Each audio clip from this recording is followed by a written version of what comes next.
Okay, so there's two ways to think about why we wear clothes. One is the religious angle, which is that Eve made Adam eat the apple, and now we experience shame because we are aware of our lust. We no longer see each other as divine beings. We lust to sexualize each other outside of the knowledge of procreation. You know, we've decoupled sex and the human body. The other lens, the more scientific lens, is that the reason we don't have fur like monkeys is because we have disposable thumbs. So we evolved with tools. So one of the oldest tools humans have is clothing. That's how we survive. Even the caveman. Yeah, like the winters, you know, the northern, the southern.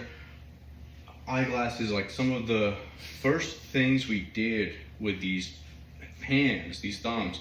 So like, that's co-creating with God. You know, that's where humans separate from animals, is that God has given them the power to co-create this world, this space. Yeah.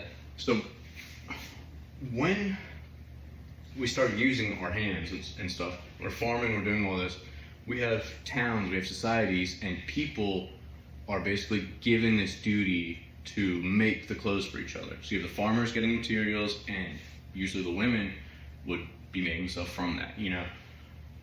And it all ties together.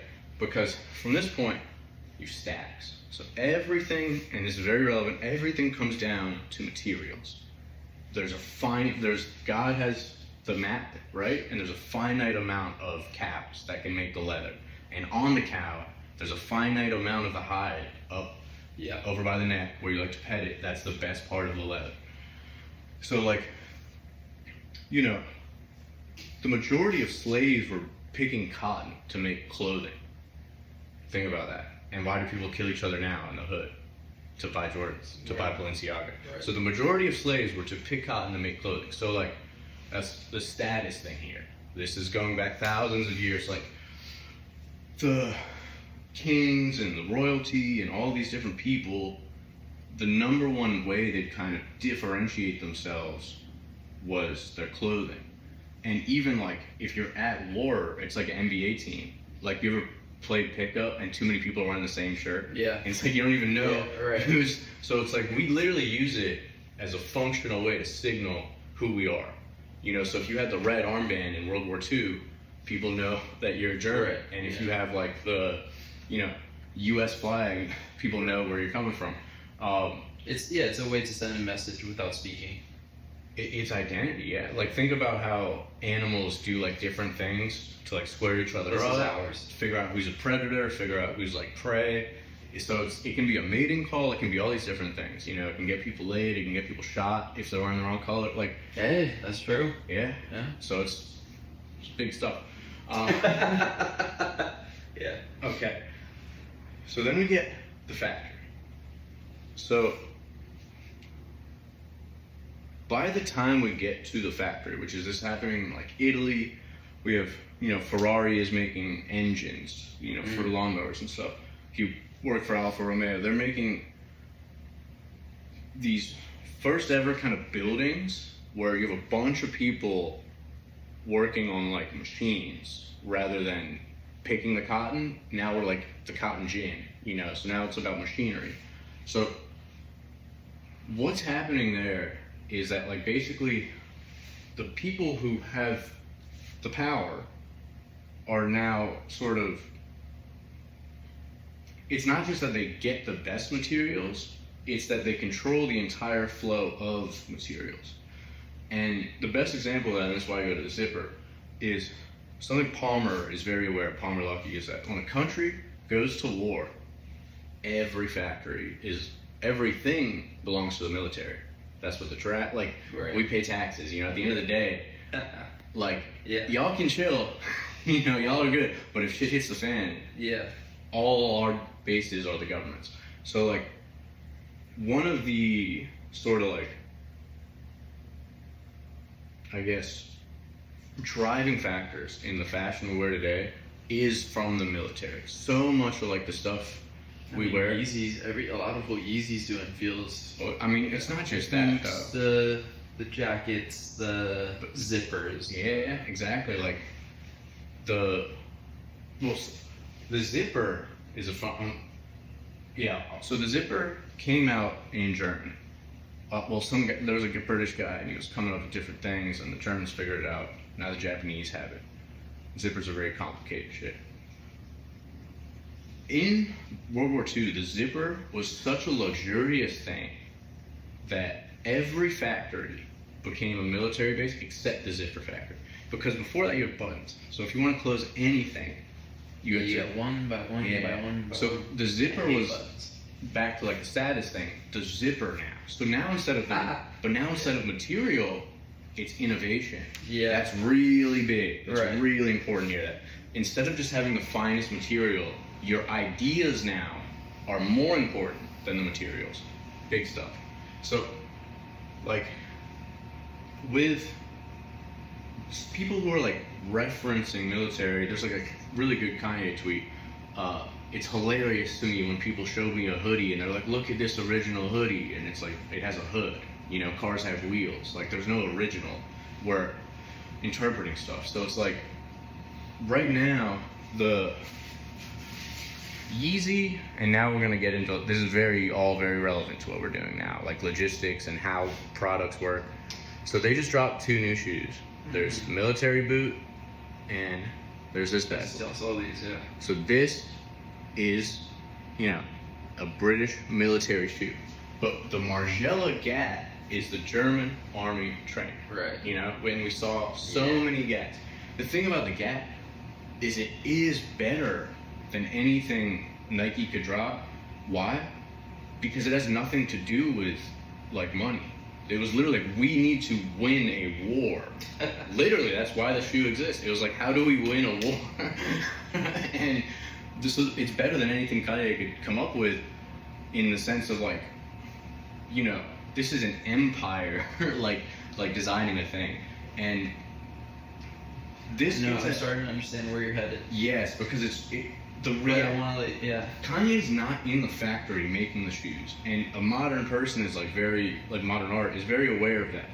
His job is to curate the taste of the thing, and when you start to remove ego and remove layers, Margiela's giving people something they like, So if he can give us something that we like, and it's better than this bullshit because Nike's design philosophy is, how do we sell this? How does Kim Kardashian, how do we Kylie Jenner the situation? How do we influence people into buying this bullshit product? This is literally the opposite. It's like, how do I use my influence to make the most functional thing cool? And that's where this idea of curation to me is really big. But yeah, so his head's already here, because this is the tracksuit that went with the Gap, the German army trainer. So he did this for Vultures. So he's literally already in the headspace of Margiela's just giving you guys a $40 shoe for $800, and y'all love it because it's a good shoe, because it's better than any of the bullshit that Nike could do.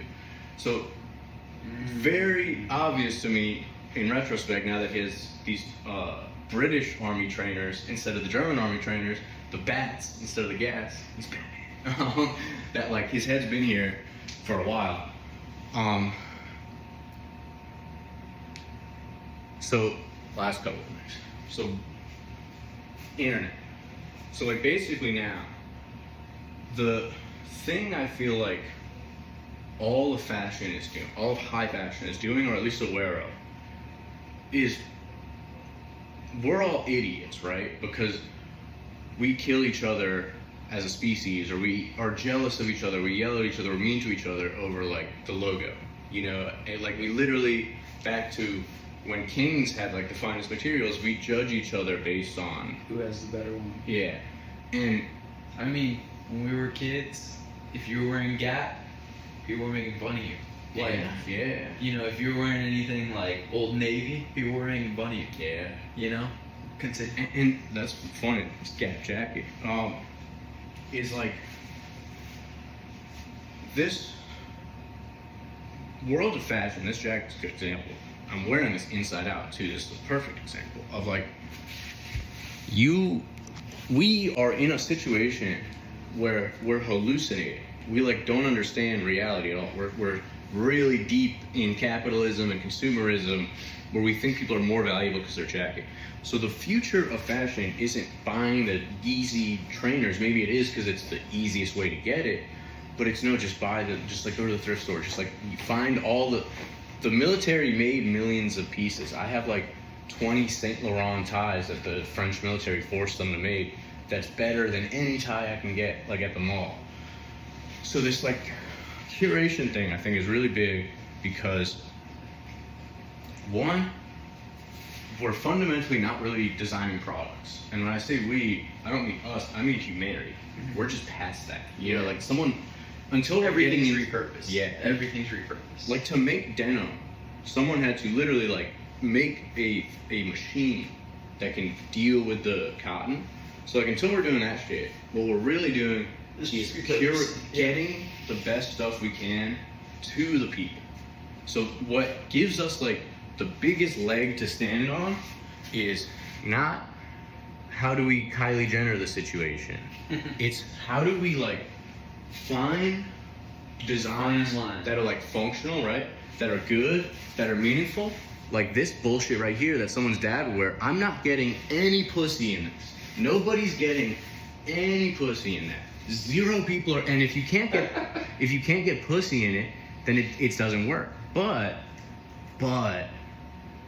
we might be getting some pussy in these, okay? And this is everything. What I just did, taking that thing that's already good and making it so that you can get pussy in it, making it so that it's sauced out. So this Camber hoodie right here is basically exactly what Kanye dropped with the Gap. One, you dropped it for less money. Two, I don't even think I could buy one of these. You buy this for your entire factory. This is, once again, this is like industrial wear. So when I'm probably one of less than 10,000 people on earth who actually know this. It's not like it's hidden, but it's not written down anywhere specifically. So most people just get the best hoodie they've ever got. Most people they don't have to know about this. But this is why he will be in the history books. Because this is bigger than, that's where it gets humanitarian. Because it's making the right stuff cool. But to get to your point, you get past this. So he did that, right? And people don't actually work in factories. People want to, get laid and all that. So they end up making this. And the thing with this hoodie, bro, this thing is fucking so insane. It's just like this is the thing you're talking about of taking that what it was and then leveling it up. So this is also double layered, but it's not as thick because we're not out. We don't need that. So the inside layer is a lot thinner. It's a lot softer. It's like a bed sheet. The reason it's so oversized is because in 20 years, when you wash it, it's gonna shrink. So those other ones, they actually get worse. So where we evolve it is one lens of evolving it is getting people pussy in it, but another is how long does it last? Another is how does it survive the wash? Can you wear it out to a dinner? And building out all those things. So with soccer or with sports or with any of them, it's like right now it's like only one place. And now it's starting to get to two. I don't know. What the two? I know what you mean with one, but when you say starting to get to two, what do you mean? Because I still think we're still in the graphic tee era where everyone's trying. Well, it's getting into the streets. Actually, I see it slowly. Yeah, but it's like a trickle down. This happened. No one. It's almost like now every hoodie on tap stitch looks like this. It's almost like sports fans' taste is very basic and very. There's no. This is where it's like the Steve Jobs. This is where it's the Kanye.